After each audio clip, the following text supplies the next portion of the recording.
Hello, and welcome to this short presentation on ISO 27001. Our aim is simply to give you a very high-level idea of what is involved in implementing the standard in your organization.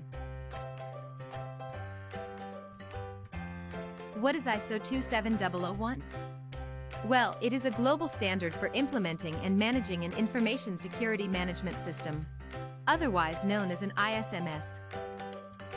In simpler terms, it addresses the issue of how you manage the security of information in your organization.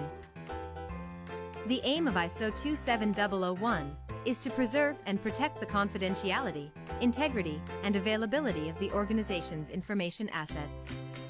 This is what we call the CIA of Information Security Management. Confidentiality ensures that information is not made available or disclosed to unauthorized individuals or entities.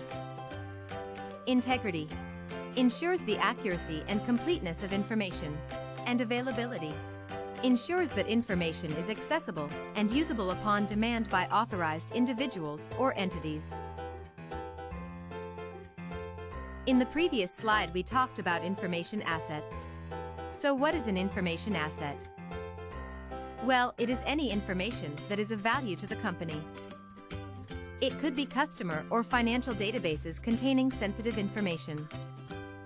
However, it is not just the information itself that needs to be protected, it is also the computer hardware, software, and networks on which this information is stored, processed, or transmitted, and the people who may have access to that information. So our focus is on how we manage and protect our important information and related resources. I should also mention that ISO 27001 works on a cycle of continuous improvement. We call this PDCA. What does this mean? Well, there are 4 stages. Plan, we plan carefully what we want to do and intend to achieve. Do, we put the plan into action. Check, we constantly monitor and check that the plan is working. Act, we constantly aim at improving.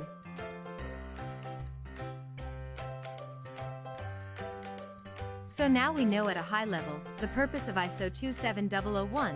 What do we as a company need to do? Well, there are several important steps. Firstly, we appoint a group of people, a committee, to be responsible for managing information security. Secondly, we decide on the scope or extent of the ISMS, and I'll explain that in a little more detail. Thirdly, we determine and document the risks to the business and how we will treat them.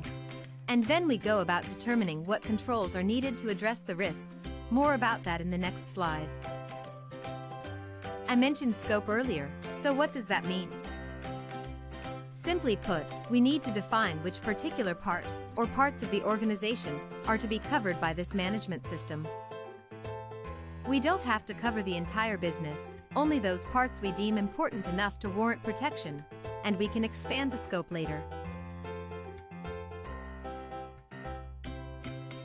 Some of the other things we need to do in terms of establishing the ISMS are: allocate the necessary resources, define security roles and responsibilities, develop supporting documentation, undertake security training and awareness, perform internal audits, perform management reviews of the ISMS to show management commitment, and demonstrate continuous improvement.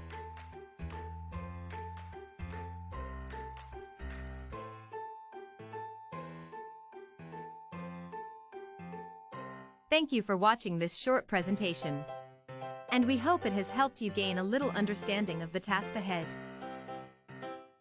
Goodbye and stay safe.